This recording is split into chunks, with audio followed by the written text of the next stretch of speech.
Middle east war effect మన pharma రంగంపై పడింది. వార్ ప్రభావంతో దిగుమతి అయ్యే ఫార్మా ముడి సరుకుల ధరలు భారీగా పెరిగాయి.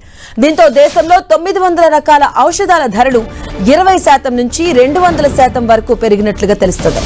Pharma, bulk drugs, active pharmaceuticals ముడి పదార్థాల దిగుమతుల్లో ఇబ్బందులు ఎదురవుతున్నాయి. ఈ ఎఫెక్ట్ ఔషధాలపై పడింది.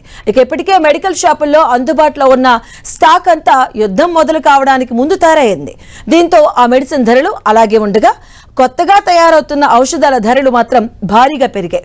మెడిసిన్ తయారీకి ఉపయోగించే ముడి పదార్థాల ధరలు 2 నుంచి 3 రెట్లు పెరిగినట్లుగా ఫార్మా కంపెనీస్ చెబుతున్నాయి. దీంతో పలు మెడిసిన్స్ రేట్స్ పెంచాలని ఫార్మా కంపెనీలు నిర్ధారించినట్టుగా తెలుస్తోంది.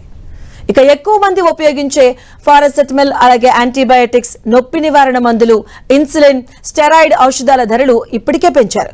దీర్ఘకాలిక వ్యాధుల చికిత్సలో ఉపయోగించే మెడిసిన్స్, జ్వరం, నొప్పులు, ఇన్ఫెక్షన్స్, అలాగే డయాబెటీస్, గుండె సంబంధిత వ్యాధులతో బాధపడే రోగులకు ఈ పెంపు ఆర్థికంగా భారంగా మారబోతుంది. సిరప్ తయారీలో వాడే గ్లిజరిన్, ప్రొఫైలిన్ గ్లైకాన్ వంటి ముడి పదార్థ ధరలు అనూహ్యంగా పెరిగాయి. దీంతో సిరప్లు, ఓరల్ డ్రాప్లు తయారీ ఖర్చులు గణనీయంగా పెరగడంతో వాటి ధరలు కొండెక్కాయి.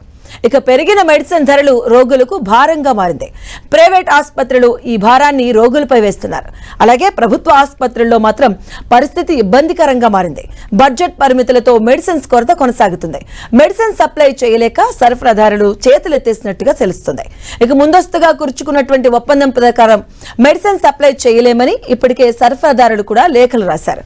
వారు ముగిశాక మెడిసిన్ ధరలు తగ్గే పాత ధరలకే ఔషధాలను సరఫరా చేస్తామని, అప్పటి వరకు చేయలేమని వారు స్పష్టం చేశారు.